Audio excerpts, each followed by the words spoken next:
Para un examen radiológico de dedos en una proyección póstero-anterior, oblicua y lateral, se necesitará un receptor de imagen de 18 por 24 centímetros en una orientación transversal. En caso de un examen radiológico de muñeca en proyección póstero-anterior y oblicua, también se necesitará el mismo receptor de imagen con la misma orientación. En cambio, si es una proyección lateral de muñeca, se necesitará un receptor en orientación longitudinal. En caso de un examen de calcáneo en proyección axial y lateral, se necesitará un receptor de 18 por 24 centímetros en una orientación transversal. Recalcar que para estos tres tipos de exámenes, tanto dedo, muñeca y calcáneo, no se necesitaría Buki. Para un examen radiológico de pie, se necesitaría en proyecciones anteroposteriores, oblicuas y laterales un receptor de imagen 24 por 30 centímetros con una orientación longitudinal. En ciertos casos, para la proyección lateral de pie, se necesitaría colocar el receptor de imagen diagonal y no se utilizaría Buki. En cambio, en un examen radiológico de escápula anteroposterior se necesita el receptor de imagen 24 por 30 centímetros longitudinalmente y con Buki. Como también en una anteroposterior unilateral de cadera se necesitaría el mismo receptor 24 por 30 centímetros con una orientación longitudinal, y en casos de una proyección medio lateral de cadera se necesitaría en orientación transversal utilizando Buki. En un examen radiológico de tórax en proyección posterior y lateral se necesita un receptor de imagen 35 por 43 centímetros con una orientación longitudinal o transversal dependiendo del tipo de hábito corporal del paciente utilizando Buki. Un examen radiográfico de húmero en una proyección anteroposterior y lateral se necesita el mismo tipo de receptor pero con una orientación longitudinal utilizando Buki. En un examen radiológico de pierna en una proyección anteroposterior, oblicua y lateral se necesita el receptor de imagen 35 por 43 centímetros con una orientación longitudinal sin utilizar Buki. ¿Cómo se generan los rayos X? Primeramente tenemos la corriente eléctrica, que es la principal causante y la más importante para poder crear los rayos X, ya que sin ella, de aquí hacia adelante, no se podrá generar. La consola del operador, el cual tendrá los kilovoltajes, los miliamperes y el tiempo necesarios para la radiografía. El generador de alto voltaje es el causante de modificar la corriente eléctrica a los kilovoltajes necesarios que nosotros estemos pidiendo. La corriente de electrones es el flujo que va a llegar desde proveniente del generador de alto voltaje hacia el filamento que lo contiene el cátodo, que va a producir un efecto o una emisión termoiónica, una interacción físico-química que va a hacer que los electrones dentro del filamento salgan como de forma de proyectil. ¿Hacia dónde? Hacia el blanco del ánodo, que va a haber una interacción de los electrones con el blanco del ánodo. Y aquí va a producir dos tipos de interacciones, que sería el Bemstralum y el característico, que son dos distintos tipos de formas para crear rayos X.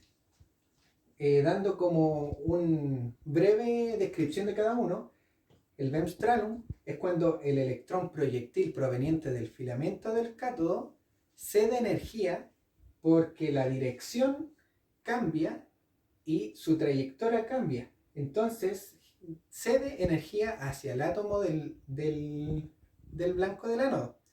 En cambio, el característico es cuando el electrón proyectil proveniente del filamento del cátodo interacciona y colisiona con el electrón del orbital interno que se encuentra en el blanco del ánodo del tubo de rayos X, generando rayos X. eh, los rayos X provenientes del tubo van a dar un haz útil que va a interaccionar con la materia y va a tener 5 distintos tipos de interacciones, pero 2 de ellos son los importantes para la creación de una imagen médica, que sería el efecto Compton y el efecto fotoeléctrico. Dando una descripción de ello, el Compton es cuando el fotón o el rayo X proveniente del tubo choca con un electrón o colisiona con un electrón del orbital externo del átomo del material o del objeto en estudio. Y el fotoeléctrico es lo contrario, choca con un electrón del orbital interno de la materia. Y eso nos va a otorgar una proyección en una película, en una imagen médica, que esa, si es análoga, va a provocar una imagen médica latente, no visible ante los ojos de los humanos. Por ende, tiene que hacer un proceso químicos de revelado y fijado para poder recién tener una imagen médica visible.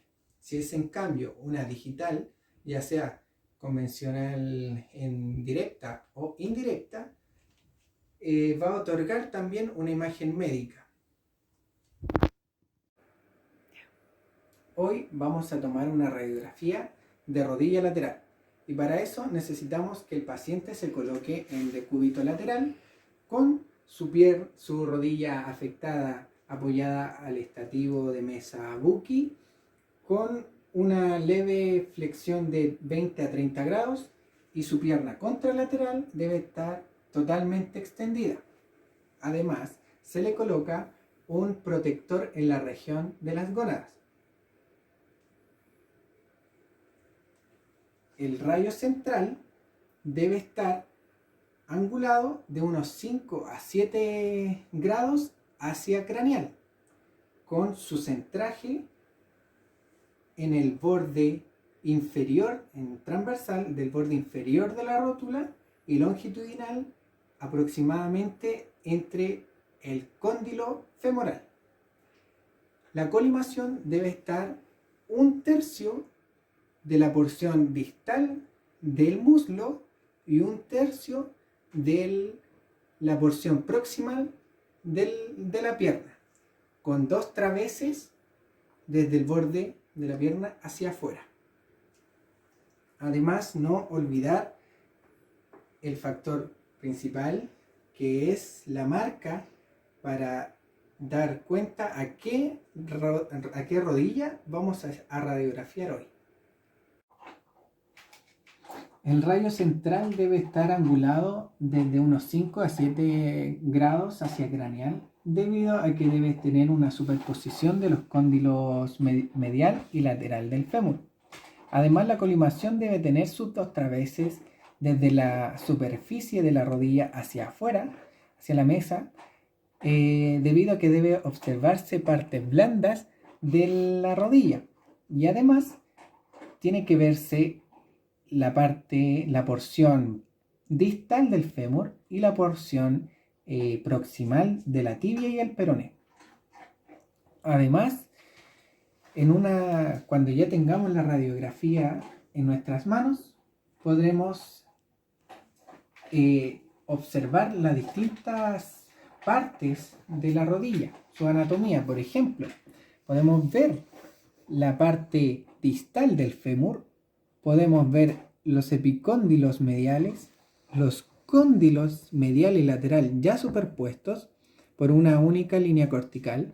Además podemos ver la patela o la rótula, la tibia en sí, el peroné en sí, la cabeza del peroné y el cóndilo medial de la tibia con su tubérculo de la tibia.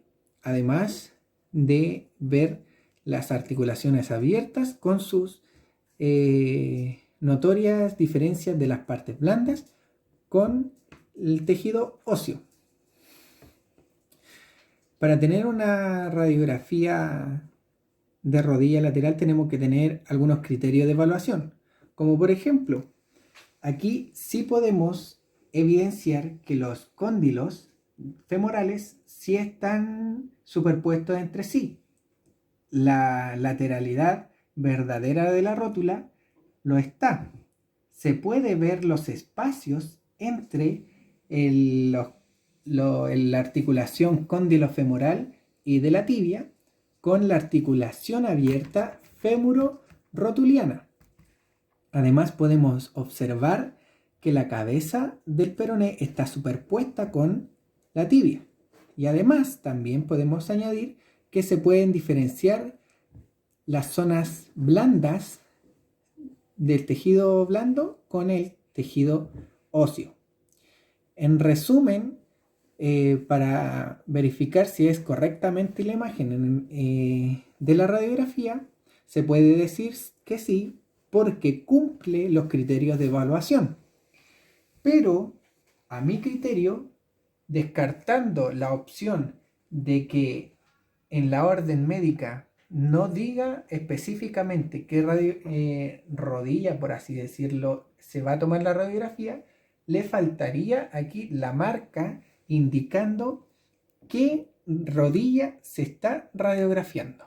Pero de por sí, la colimación y el centraje encuentro que está apta para ser enviada al médico radiólogo para poder ser visualizada por él.